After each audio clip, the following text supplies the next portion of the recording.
Morning, afternoon. Rick here from Rick T Outdoor Adventures, and Billy, good lad.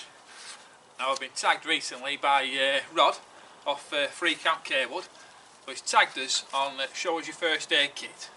So I know Rod's had a pretty in-depth first aid kit and a good bit of kit. So short video, I'll just show you my first aid kit. So, me Billy, mind out lad, good lad. Good. So yeah, I mean, I work as an outdoor instructor, so I use plenty of rucksacks, plenty of different bit of kits. So I generally have several first aid kits on the go at any one time. But we'll start with my bushcraft one. Now I've got one emission from this. So seeing as we're carrying axes and heavy tools, I should really have a tourniquet in there. I mean, I have got kit where we can use one. You know, we've got belts and we've got bandanas and we've got clothing, hems on clothing and other bits and pieces, so we can make tourniquets. But I do need to add that to my kit. But for my bushcraft kit, at the minute, I always carry quite a decent sized first aid kit. Yep. Now I've got 3 of these. I've got 3. This is for all my different bits of rucksacks and kits. So instead of swapping them all the time, because inevitably you're going to forget something, aren't you?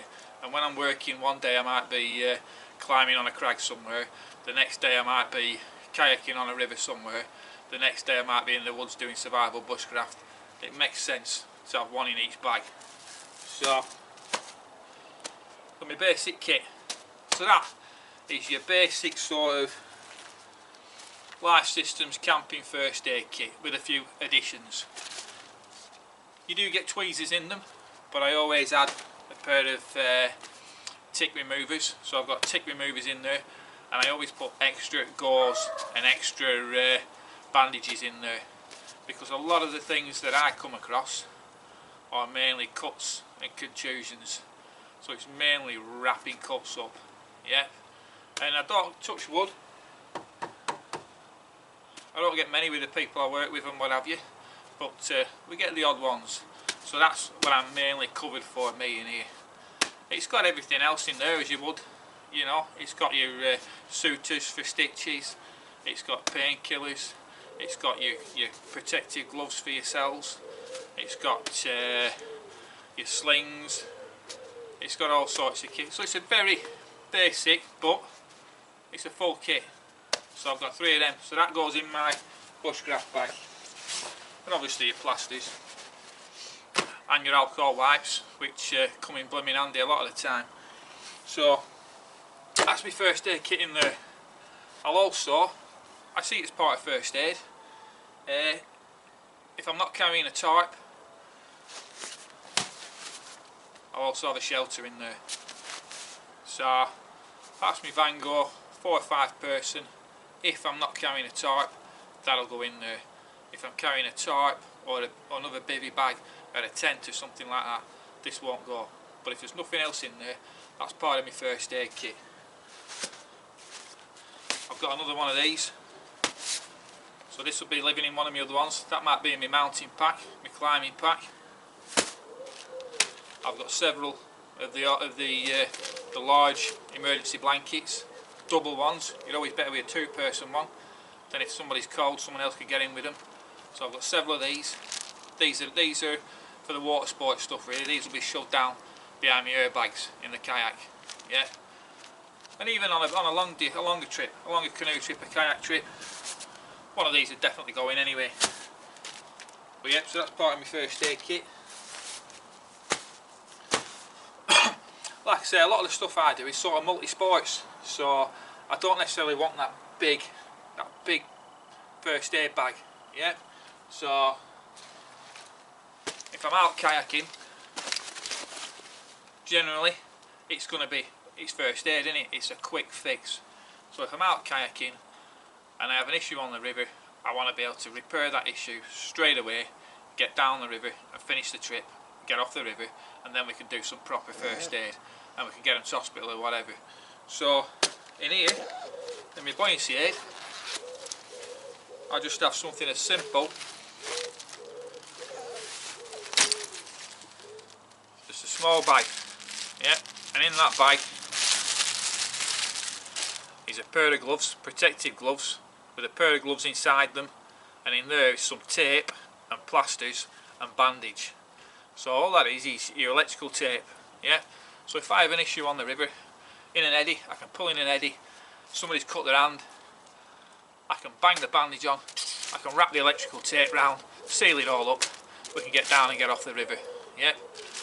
There's a lot of other things you can do around using the equipment you've got. If I have an issue where somebody's dislocated a shoulder or they've damaged an arm, we can use the spray skirt, the spray deck to hold it up.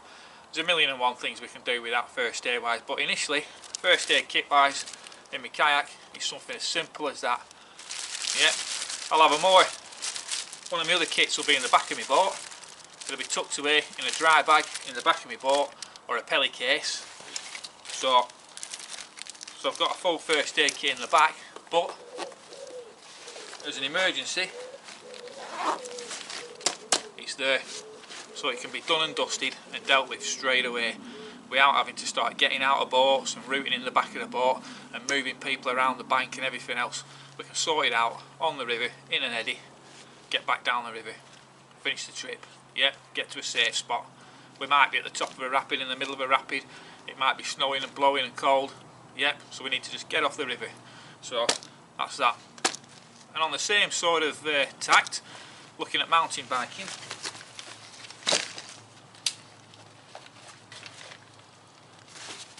so when I'm mountain biking,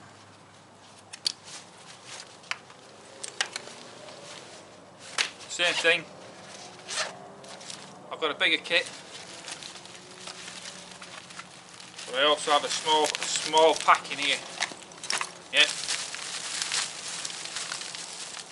Now mountain biking, I'm likely to get a few more abrasions, yeah, cuts and bruises and scrapes, yeah.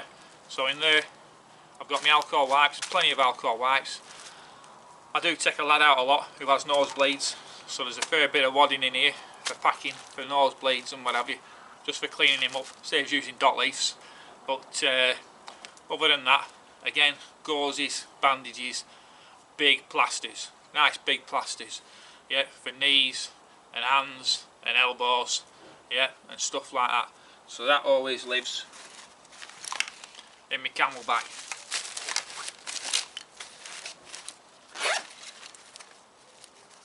And then, sort of, along with all this kit, I mean, one thing that I think's blooming useful, if it's a big trip, I'll have a roll of Gorilla Tape. That'll be in my pack somewhere in a waterproof bag, because that's a million and one uses, from repairing boats, from repairing all sorts of stuff, to building kit, to repairing bodies and getting people off the mountain, off the hill, out of the forest.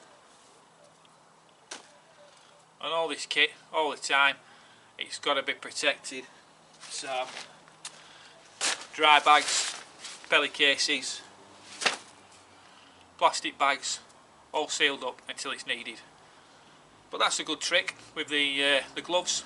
One extra glove, put your stuff in that glove, tie a knot in the end of the glove. It's there, it's sealed then. Rip that glove open and you've got your little first aid kit. So yeah, I think that's it for a quick vid, really, a very quick short vid.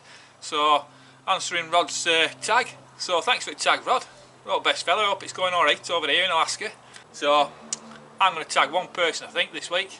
So how about oh, dog's off. How about Mr. Jimmy Lund? Billy, come here. Wait. How about Jimmy? So Jimmy, you're an ex-army man. Hey, you must be pretty good with first aid as well. So show us your first aid kit. Yeah.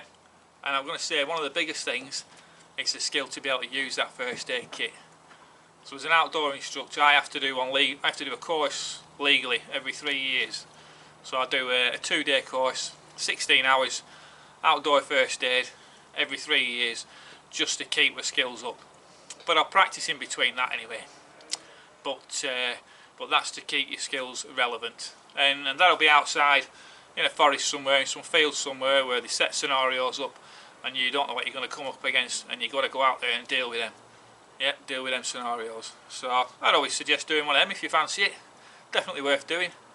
Alright, anyway, look after yourselves. Thanks a lot. We'll see you again soon. Ta-da.